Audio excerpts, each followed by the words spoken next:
Number 2. Being in the military is the cause of my depression. No lies, just being as straightforward as I can. Anybody else?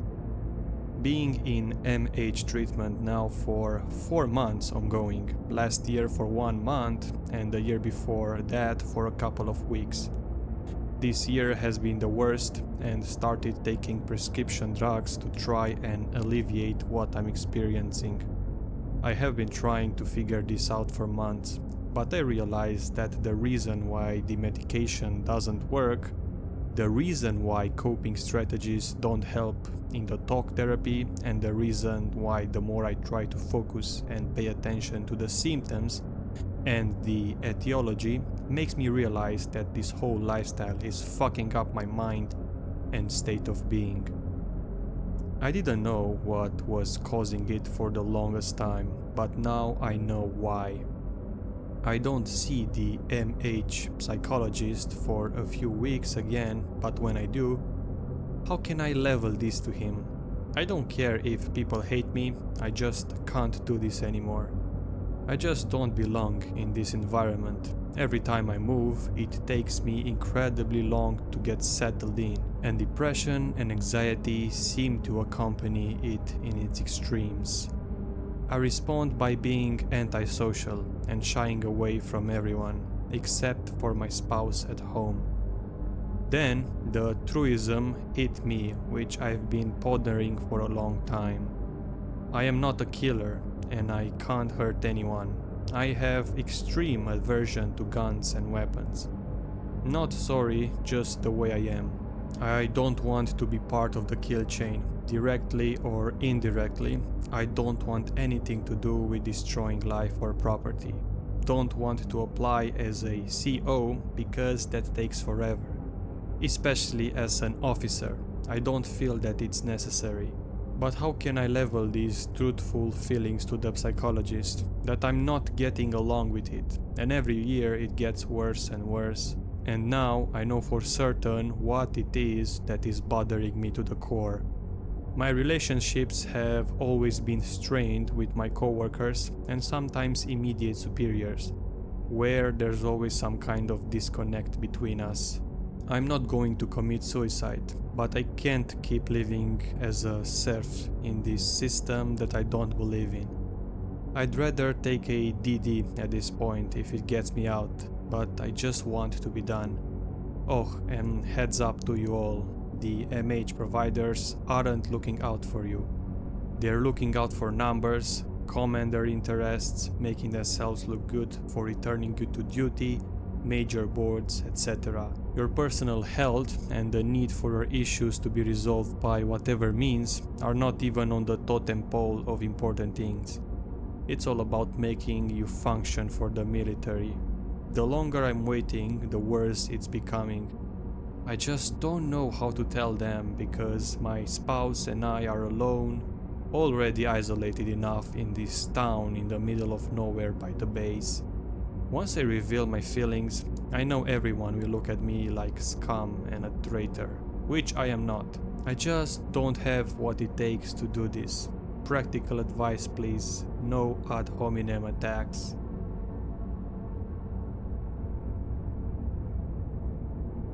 Number 1. I think I met a skinwalker. Growing up in Arizona, myths and legends are a part of life. Native traditions, mystic places, vortexes, UFO abductions, and dozens of other stories of the unknown that I always found fascinating. I grew up spending a lot of time wandering around the desert and the mountains, hunting, camping, etc. So I felt very at home in the wilderness. One late spring day, on one of my many hiking adventures, I wandered off trail and after several hours came upon a small group of old mud adobe houses. A few people heard me coming and came out of the house to investigate. And after apparently making the collective decision that I was not a threat, one of the elders, dressed in old-style traditional native clothing and a headdress, came over to greet me. The man spoke slowly and told me that I had wandered onto a Navajo reservation and asked me if I was lost or if I needed help. When I told him no, I was lost but intentionally, he chuckled and invited me to eat with his family. The next several hours were one of the great experiences of my life. The whole thing was like being thrown back in time. While we ate and talked, others from surrounding houses began coming over to join us, and I got the feeling they didn't get many outside visitors. We shared stories for hours about life, family, their history in the area and time spent in the wild. And the longer we talked, the more they opened up and the more interesting the elders' stories got. Throughout the time, there was one man who never spoke. He just sat out of the circle listening and watching me. At one point, I told them what I called my walkabouts every year around September, where I would go out by myself into the wilderness for 2 to 4 weeks at a time, and this got the attention of the one silent old man. When I finished, he came over to the circle around the fire, sat directly on the ground in front of me and asked me to join him on the ground. He told me that years ago he used to do the same thing, and went on to tell me about the canyon he went to. He described it as a dangerous but magic place, and that I would see the world differently if I came back. If must be for dramatic effect. When he finished, he invited me over to his home. His house was small, and through an open door in the back room, I could see it was filled with various animal pelts, coyotes and wolves mostly. He walked over and closed the door, then picked up and handed me an old map and some written directions that seemed like he had been holding on to them for a long time, and just walked away into the back room and closed the door behind him. It was late, and one of the families had invited me to stay the night, which I gladly did. The next morning, as I prepared to leave, one of the old women came over to me with something in her hands, handed me a talisman and simply said, "Dip your bullets in the white ash at the hottest part of the fire," then just walked away. September came, and as I packed for my walkabout, I saw the talisman in a drawer, and something felt right about taking it with me. After a beautiful drive, I was very happy to find a Forest Service road marked on the old map. The entrance to the area was remote and overgrown, and tough to get to even in my jeep, and took me much longer to get to than expected. So I decided to make camp and start the hike in the morning. After a few hours on a trail that looked like it had been forgotten, I came to a stream and the entrance to the secret valley. It was a narrow crack in the tall cliffs, about 4 feet of water running gently through, but too narrow for a kayak or canoe. I hoisted my gear over my head and began the wade sideways through the chest-deep water. The crack in the cliffs seemed to go on forever, but after almost 2 hours I came to the place where it opened up into a small lake in an incredible valley surrounded by tall rock faces. This may have been the most remote place I have ever been in the sense that there was no sign that people had ever been there. No trash, no bullet casings, not even the evidence of campfires. My first night there was the quietest night I have ever spent in the wild. No birds, no frogs, not even crickets, but I didn't felt like I was alone there.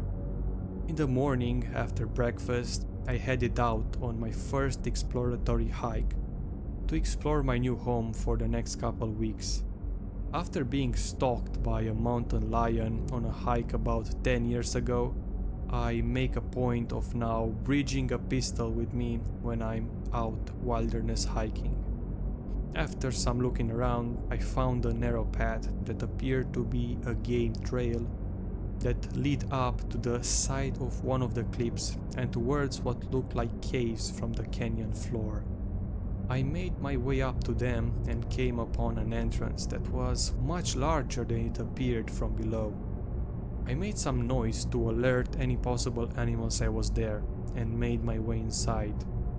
The cave was an expansive single chamber that went back a couple of 100 feet.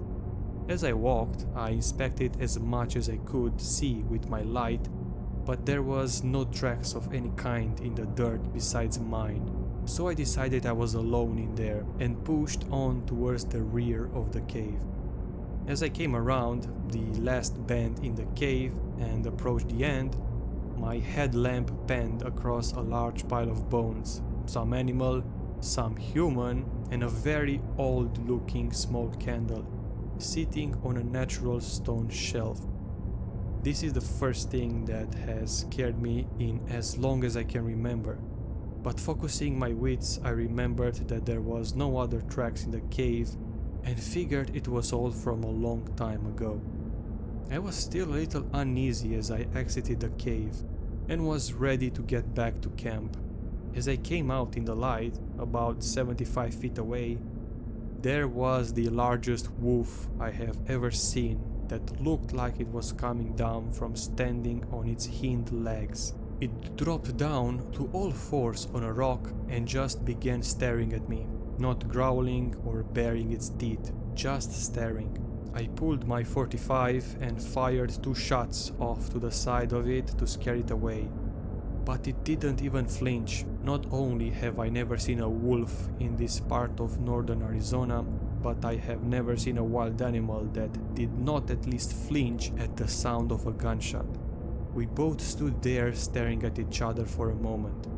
I turned and set my backpack down to grab my binoculars to get a closer look, but when I turned back, the wolf was gone. I made my way cautiously down the path back towards camp.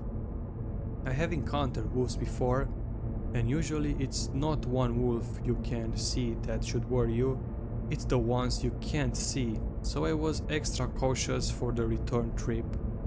I have seen plenty of predatory animals on my adventures. It's part of being in the wilderness, so I wasn't too worried, just prepared myself the best I could and went over to the lake to go fishing. Within about 20 minutes, I caught 2 of the biggest brown trout I have ever caught, so I decided to stop fishing for the day and take a swim. Back at camp, I made a fire, cleaned my throat and made dinner while the sun went down. As soon as the sun went down, all of the life in the canyon seemed to go silent again. As I put out my fire and prepared for bed, I noticed there was a small flicker of light coming from the area where the cave I had explored earlier up to the cliffside, which didn't make sense. It was a moonless night, and stars don't reflect that way. It couldn't have been the candle I had seen, it was too old and would not have burned so bright. I decided to keep my gun close and try to get some sleep. I would investigate the cave again in the morning. When I woke at sunrise, there was a haze along the ground throughout the whole canyon floor. But as the sun rose, it disappeared quickly, and the area came back to life. I made my breakfast, gathered my gun and bow, and headed back up towards the cave. When I reached the entrance, I saw there were still no tracks besides mine around the entrance, and decided to push up a hill further. Just a little further up, I came upon the entrance to another cave, much smaller than the first one. There was a small flat landing with a larger, heavily twisted juniper tree that, to my absolute surprise, had many small objects hanging from thin, old-looking ropes tied to the branches. There were bones, but there were also old things, definitely made by humans, and looked like they were old Native American artifacts. Thinking I might have found a spot where the old man I met on the reservation had stayed when he was there decades ago, I went into the cave. This cave was much different from the first one. Just a few feet in, I noticed the walls were covered in what looked like ceremonial cave painting. As I pushed further back, the cave got dramatically colder, much colder than it should have been, and the walls were completely covered with a painting the entire way. When I reached the back of the cave, I was not prepared for what I saw.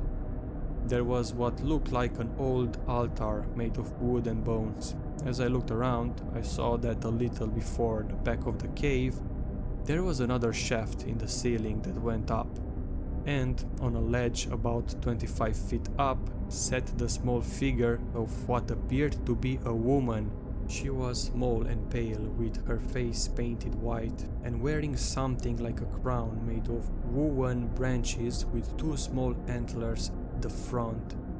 I stopped and stared for a few minutes, and the figure did not move, so I assumed that it was mummified remains from a long time ago. Not wanting to disturb a burial site, I turned to walk back to the cave, but I began to walk. I heard what sounded like a faint voice in an unknown ancient language. I instinctively looked back up towards the figure, but it was gone. I was immediately terrified and ran from the cave as fast as I could get out, but my headlamp flickered and died. I made my way out, feeling along the way to find my way, and the whole way I felt like there was something right behind me. When I saw the first light from the cave entrance, I began to sprint towards it. Just before I made it out, I looked back and there was nothing, so I slowed down. But I could still hear the faint voice and the volume never changed. When I got outside, all the bones and artifacts hanging from the tree were gone. I ran down the path as fast as I could, headed back to my campsite by the lake. Just as I reached the floor of the canyon, I noticed a large wolf at the tree line to my left, but this time it stayed standing upright on its hind legs. I stopped running, hoping to not initiate its predatory response to chase me, and again it just stood there staring at me. I reached my campsite safely and immediately began packing up. It was too late in the day to make it out before dark, and I did not want to make the hike out at night with all that was going on. I moved my tent so it would back up to the canyon wall by the crack in the cliffside, so I didn't have to worry about anything sneaking up behind me. I built my fire much larger and knew I wasn't going to get any sleep that night. Just as the sun was going down, I began to hear noises coming from the trees, and I felt like I was being hunted. Finally, in the last light of the day, I saw the wolf slowly walking around by where the path led out to the trees, and it began to slowly walk towards me. This time, I drew my gun and fired towards the creature, intending to hit it, and while I saw a couple hit the dirt around it, several bullets hit it. Several rounds from a 45 will at least slow down anything I've ever encountered, but this giant wolf kept walking towards me like nothing had happened. I continued to fire until the inevitable click of an empty magazine. I reached down and fumbled around in the backpack looking for my other magazines to reload, and as I lifted it, the talisman the old woman gave me fell out onto the ground. I picked it up and put it around my neck, and immediately remembered what she told me: dip your bullets in the white ash. I looked around but didn't see my backup magazines, so I grabbed my bow, pulled an arrow that was tipped with a hunting broadhead and dipped it into the white ashes, drew and fired. I hit a creature just in front of its right hip, and it let out a noise somewhere between a growl and a person screaming that made my blood curdle. I can hear the noise in my head to this day. It immediately turned and ran back to the trees, and in the flicker of the firelight, I saw the small woman with the antler crown standing there waiting for it. They both retreated into the trees, and for the rest of the night, I could hear the same faint voice I had heard in the cave. I spent the night outside of my tent. As awake as I have ever been, but no longer afraid, and at dawn finished packing up so I could get out of that canyon. The next spring, I went back to the small group of houses on the Navajo reservation I had found the year before. I was wearing the talisman as a necklace, and the first person to greet me was the woman who had given it to me, and she ran up to give me a big hug. "You heard me," was all she said. I asked the group about the man who had given me the map, as I was almost desperate to talk to him about the experience I had, so I could compare it to his own. They told me that he had disappeared shortly after I had visited them the first time and had not been back. Strangely, when I tried to tell them what happened to me, no one would let me tell the story, and the oldest man there, who sat in the corner, kept mumbling the words 𝓨𝓪𝓾𝓲𝓪. We all once again sat and shared other stories of life and a meal. Before I left the next morning, I found the old woman who had given me the talisman and offered it back to her. She smiled and told me I have a good heart, and just closed my hands around it, telling me to keep it to watch over my next walkabout. I went back to that small village on the reservation several years over the next 10 years or so, till I moved to Oregon, but they never let me tell them what happened. I never went back to the canyon, and while curiosity sometimes gets the best of me, I don't think I ever will.